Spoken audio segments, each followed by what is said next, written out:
I'm really excited to be here with you today and share this program with you.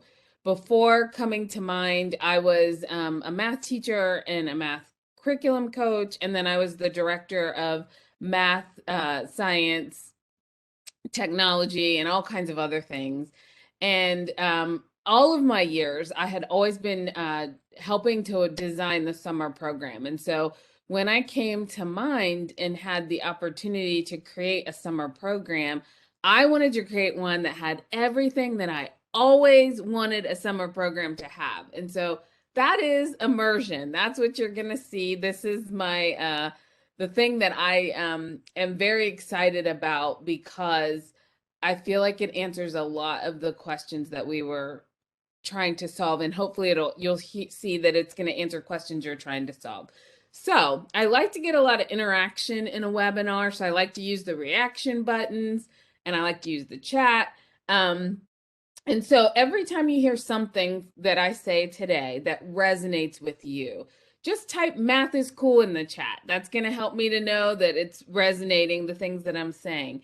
I also put up on our Twitter handle for Mind Research, plus my personal Twitter handle. I'm always trying to find new followers. So if you would love to follow me, I'd love to follow you back. And so you can catch us on Twitter. And so as we think about summer school, I want you to close your eyes and picture your traditional summer school math student. Think about that traditional summer school math student. And I want you to think about what that student's relationship is with math.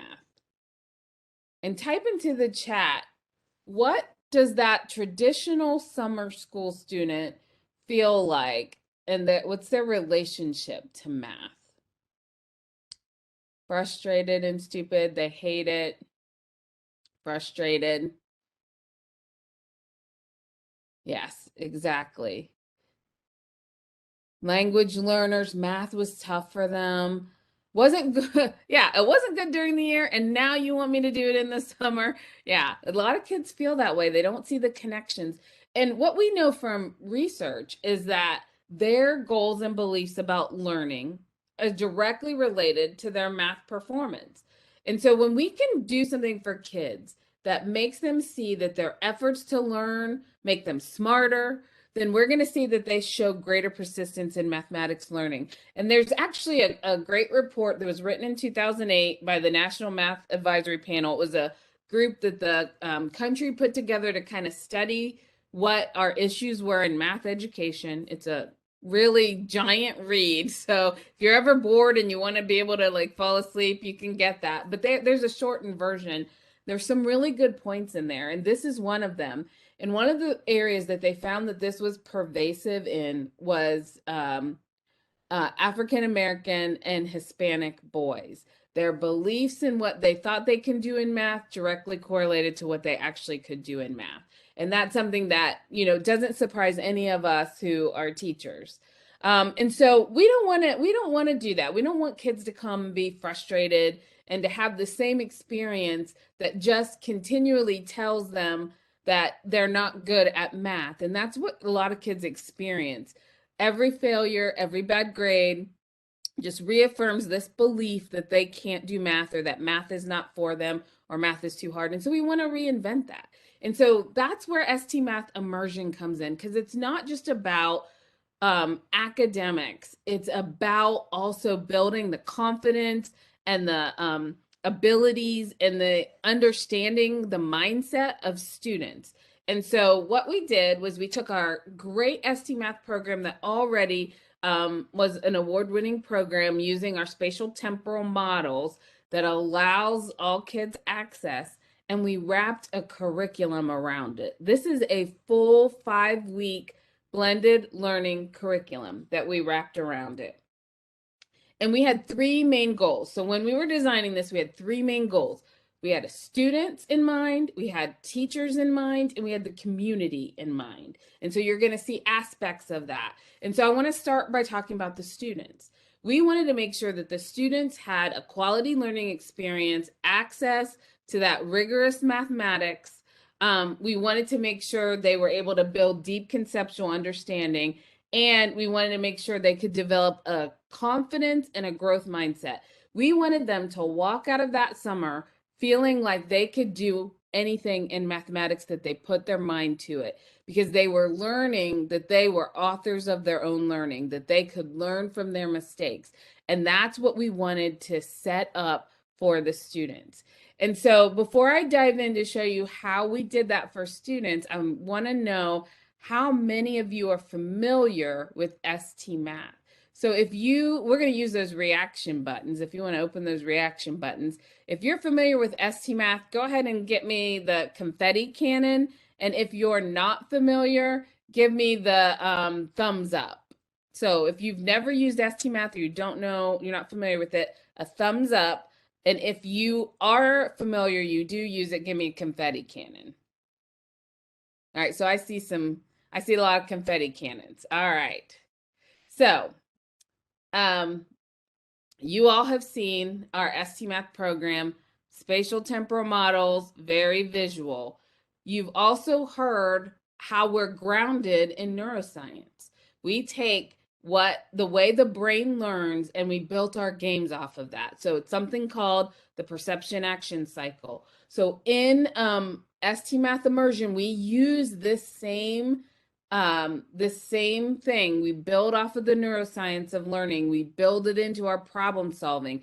We build it into something we do called strategy exploration, and we build it into the way we have students engage in academic discourse. So this idea that they are getting feedback and being able to take that feedback, whether it's through conversation or through what they're doing in the games, and adjust their thinking. This is how we position kids to be authors of their own learning. And so we took that perception action cycle and we made it actionable into something called the problem solving process. We have kids notice and wonder. Then we have them predict and justify, test and observe, analyze and learn. And they go round and round in those three things until they've figured it out. And then we make connections and extend the learning. And so through all of this, we're helping students become doers, knowers, and sense makers of mathematics. All students, we're reteaching the students that they can do this. And part of the way that we do that is throughout the program, students map their thinking. They keep a thinking journal. They write down how they started to think about a concept. They write down the questions they have about that concept. And as they continue to learn it, they write down how their thinking's changing. And what happens is that the kids end up answering their own questions. And they start to realize that I can do the hard thinking of mathematics. And what we know from research is if students think that their efforts are going to make them smarter, they're going to put forth more effort. And so we're showing students that they're in charge of this. They're learning themselves and they can think about things. And they have all the evidence because they have these thinking journals that they keep. The other thing that this does for us using this problem-solving process is we teach it to students through the games, and then we use it in all the other aspects of immersion. And when we use it in the games, what we're really doing is we're doing those process standards. So if we look at that first process standard about using a problem-solving model, analyzing a given, students are building these things as a habit through this problem-solving process. Not only our students, but we structure our lessons through this problem-solving process so that teachers are building that structure for themselves. So this is a huge component that not only supports students as thinkers and building the habit, but teachers as how they can use it in the classroom with their students. And it makes the way for academic discourse. That's the one thing that we heard over and over last year, was it made the way for academic discourse, even for the most traditional teachers who had not really tried or knew what to do for academic discourse. This structure made the way to allow them to enter in. The other thing that the structure does is it helps bring out the access and opportunity that's available in ST Math. So if we take a game like this, which is a 5th grade game, that is addition and subtraction of unlike denominators.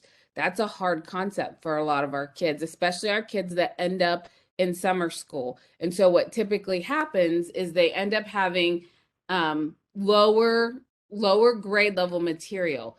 But because we use this spatial temporal model, what it allows us to do is take that lower grade level understanding that the students have and use it as an access point to their on grade level content. So my students working below grade level can still work on their grade level in ST Math Immersion, because if all I know is equivalent fractions or unit fractions or fractions as models, I have an entry point into my grade level content. And through the discussions, through the puzzle talks that we have, students are able to start with their lower grade level content and build up to this grade level content through the discussions and through the strategies that they see other students using and that they themselves are using. It helps them make connections across mathematics. And so that's one of the huge benefits for students. So the big walkaways for the student section and what we're trying to do with students are these moves. We're positioning them to be doers of mathematics, knowers of mathematics, and sense makers of mathematics. And that's the student focus for immersion. We did a survey last year to see, did what we set out to do work? And these are the results. The green is strongly agree, the orange is agree. And you can see that in every area, the impact ST Math Immersion had on students. And these are those summer school students, those same students you described earlier as being frustrated, as not having a good relationship with math, as feeling stupid, as feeling like they didn't know what they were doing. You can see that they were excited, they gained confidence, they were able to communicate, they gained a deeper understanding. And my favorite, my personal favorite, is that last one. They were able to engage in discussions about their strategies. That is such a powerful thing for students to be able to talk about their strategies, evaluate and compare the strategies that other people are doing. That moves them multiple levels. And so we were able to see all of this stuff happen in the students that did ST Math Immersion last year. So that is the benefits for students. So that was our first target group. Our second target group are teachers. And so what we wanted to do is we wanted to make sure that there was training within the program itself. And so we have curriculum embedded professional learning. And we also have a structure that teachers are doing on a regular basis that allows them to really put immediately into practice the things that they're learning. So it's like job embedded professional learning. All of the strategies are deeply in there. And it also gives them instructional strategies they can use all year long.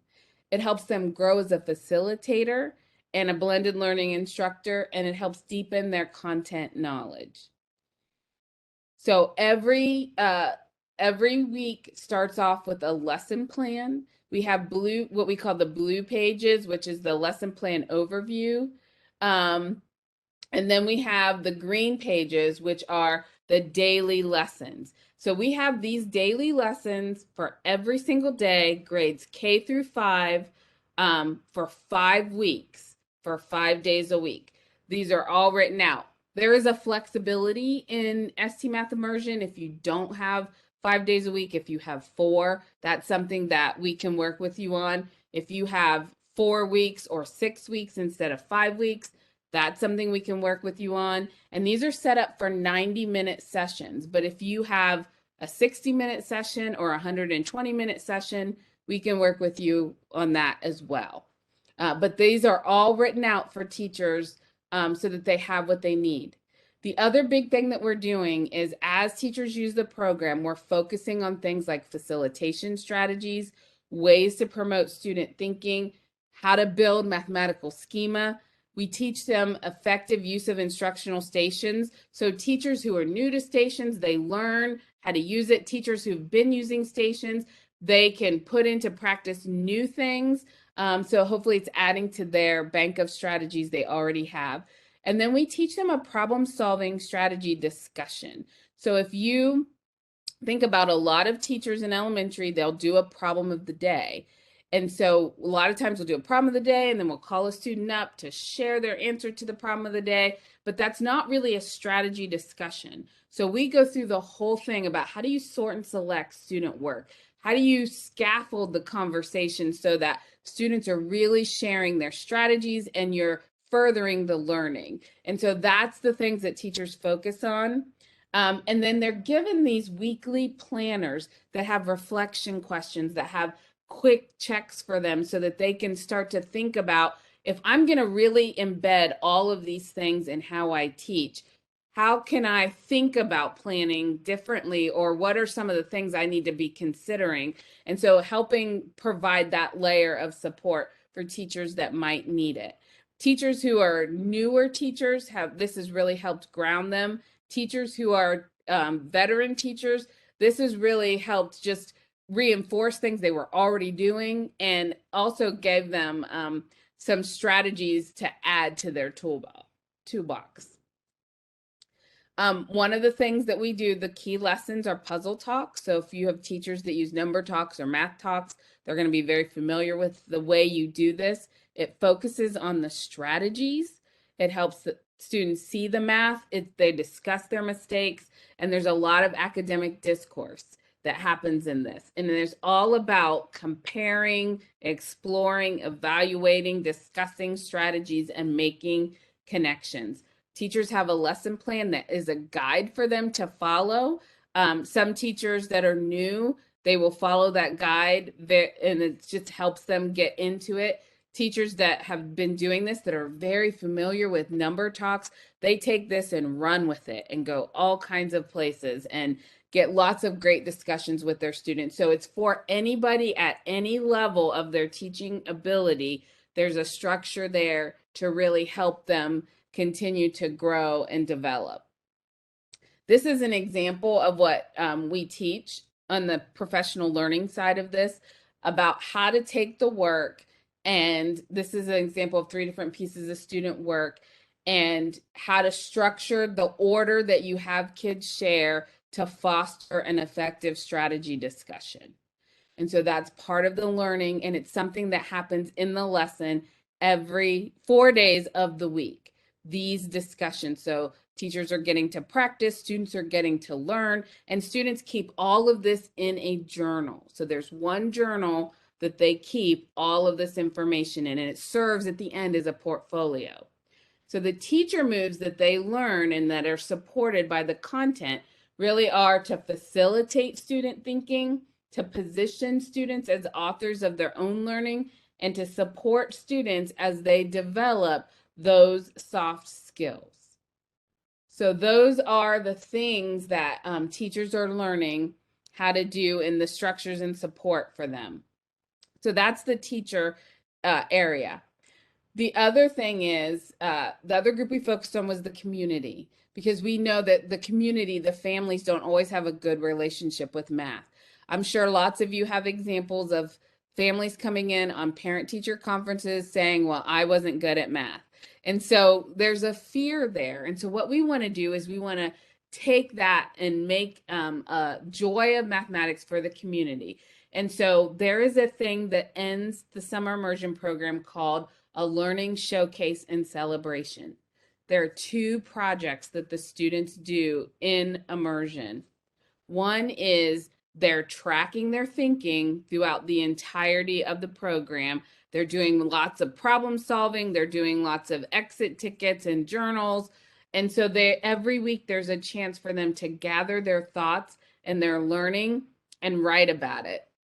At the end of the summer school at the showcase, they take all of that learning, all of that growth, how they've thought about math and how their thoughts have changed, and they create a reflection poster. That's one project. The second part of this is part of immersion, they have a design challenge where they are building a math game.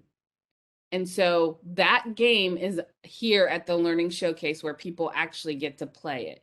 So the community comes in and they get to do a gallery walk of all these reflection posters.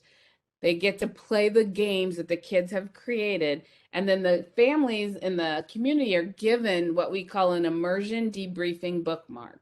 And they get to ask the students questions about their thinking, about the choices they made, about what they learned. It's like an oral defense. So if you do STEM education, you're familiar with an oral defense in front of an authentic audience. That's what this is.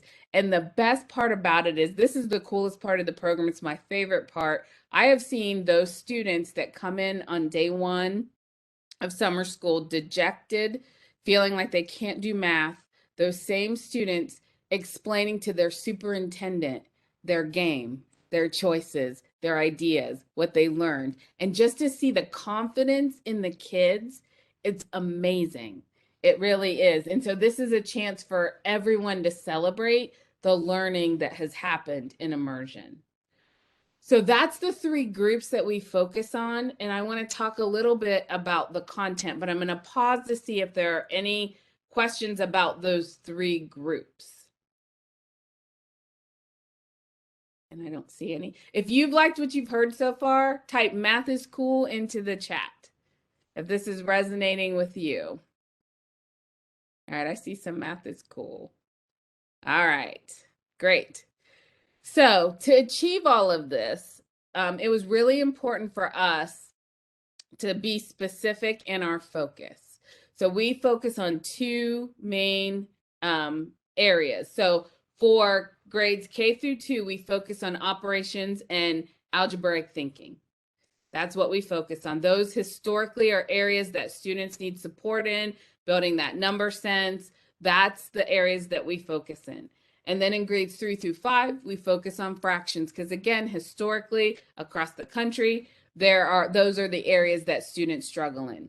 What we teach is these content areas, but also reasoning, because what we know is when kids get confident and they learn to reason and they learn how they think, they can do that with any standard. So we're going to focus on these standards so that we can really build these habits for students.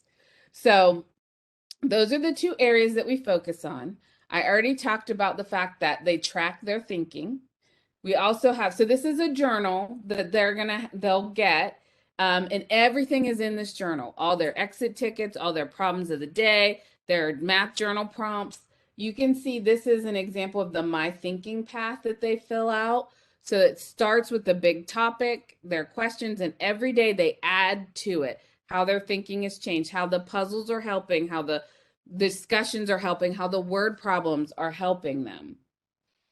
So they have that thinking thing that they fill out. Then they do a puzzle talk, so similar to a number talk.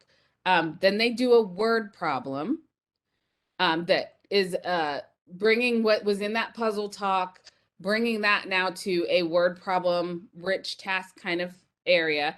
And then we have stations, and there are 4 of them. One is a small group station. One is an ST Math station where they do the one-to-one, and they can either continue on their journey or teachers can strategically assign them things to do. We have a number sense game station because the other thing we wanted to do, if we're going to build joy in the community, we wanted to teach kids games that involve number sense and strategy that use things they could duplicate at home, like cards and dice and index cards. And so there's a lot of these kind of number sense building strategy games that they do at one of the stations. And then the 4th station is the design challenge. We actually take them through what it's like to build a game in this design challenge station. And I'll talk a little bit more about that. For each station, they have an exit ticket because the big piece of this is making students accountable and aware of how they're thinking. So it's not that I just go to a station and I do this activity and then I move on. It's I go to a station, I'm doing this activity for a purpose, I'm learning, and then I'm recording my learning. I am reflecting on what I learned, what I gained, what was the value of being here, and then I'm recording that, and then that is something that gets discussed on the 5th day with the students. So these are the stations. One of the other pieces that we put in here is an intervention plan. So when teachers are doing small group, we use either our ST Math puzzles or we use a rich problem. We give them some examples that they can use, but teachers can pull in anything that they want. But we do give them examples so they have something to use. We give them this planner so they can start to think about what is it that I want my students to get out of it, and what's the evidence that they're getting it. This is another way for them to be able to keep notes and track on the students and how the students are doing as they work with them in these small groups. The other thing that we're doing this year is we are going to make stronger connections from the games on the screen to the page. So we have these activity pages. There's going to be one each week that features one of the games that they did during that week. And this is just a way to connect the games, the spatial temporal model, to the page, to the symbolic notation on the page, to engage in discussions, and to be able to really talk to students about what they're learning in ST Math. So this is part of what we call focused instructional time, which happens on day 5. And so this really is a great opportunity for a bridge. So that's the small group station. Then we have the ST Math station, which is one-to-one. It's self-paced. Students can work on whatever personalized learning path you have them on. But at the end, they are required to then complete what we call an ST Math journal. So it's not enough to say I did this many minutes and this many puzzles. We want to know what was behind those numbers. What did you learn while you were doing that? How does that connect to things that you might have learned about before? And so helping students to make connections. So that's one of the pieces that they will do is they will journal at the end of their ST Math time. Number sense station, again, it's about strategy. It's about learning this number sense. And at the end, they will complete an exit ticket saying what they learned in that station. And then the engineering design station, we actually teach them the engineering design principles. There's a booklet that they learn, that they get, that walks them through it. So we have a booklet for every grade. There's a K1 booklet and a 2-5 booklet. And so they walk through this, and there's pieces to do each day. And then there are also design thinking lessons that teachers will teach to the students once a week. And these are the same kind of things that that relate very nicely to that problem solving process. But what students do here is they write down and they think about experience games, and then they write down and think about everything that they know about a game, and they unpack that. And then they think about they pick a concept, a math concept, and they unpack that. And they're working in a group. And then they bring those two things together and they build a game that either teaches a math concept or helps practice a math concept. And all along the way, they have these booklets that help them do that. There's also for the K1, there's also 4 literature books that we recommend. You don't have to use them, but we recommend. They help kind of make this come alive for the younger kids. And so we do have those titles as recommendation, and they are in the lesson plan as an optional way to introduce these different areas. So that's the program. I'm going to actually show you a little bit of it live here in a minute, but what's included is grades K through 5, 5 days a week for 5 weeks for a 90-minute math block. There is a station rotation, and then there are curriculum embedded components. There are things to help them facilitate discussions. There are things to remind them of how to have these problem-solving strategy discussions, what to do in small group, how to hold their stations. And then there are videos called Game in a Minute that show them the functions of a game so that they know what that game does to help them when they do their puzzle talk. So I'm going to pause and see what questions we have before I go into the actual program so you can see it. Pull up the program.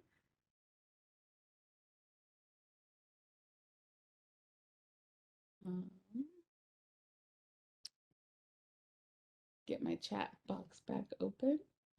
All right. If you are tracking with me and you are enjoying what you've seen so far, go ahead and give me math is cool in the chat. All right, so this is the website. So we have two versions. We have an in-person and a virtual. And this is the landing page that teachers have. There's lots of implementation resources. So if I purchase this, how do I implement this in my school? There is an implementation planner. And then in addition to that, what are we doing for discourse, for representation during those weeks as well? So I'm going to hop into a week so you can see all the weeks look the same. This is a third grade. You've got all of this content here for the week.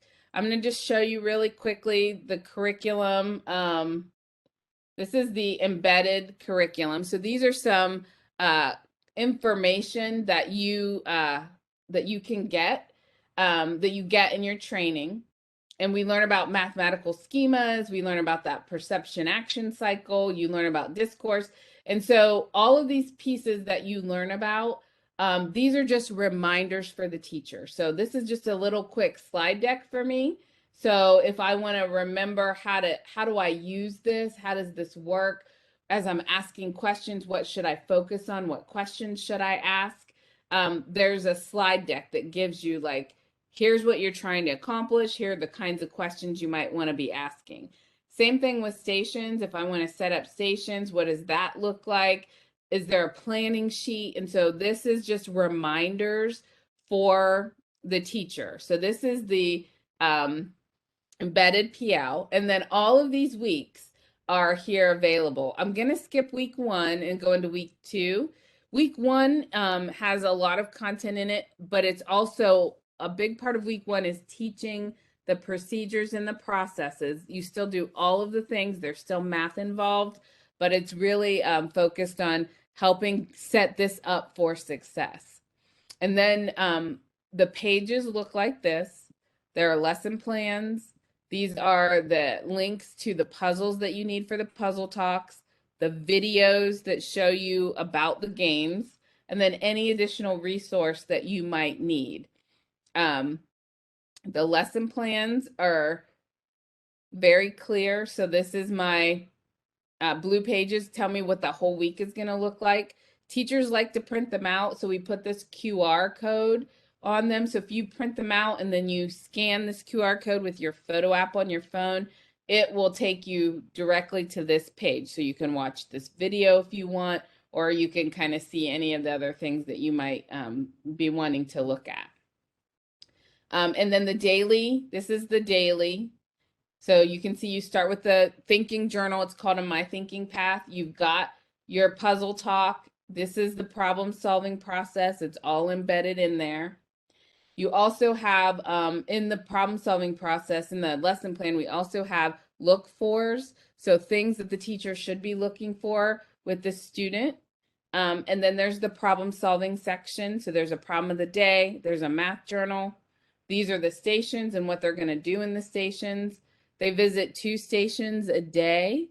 So days 1 and 2 the stations are exactly the same.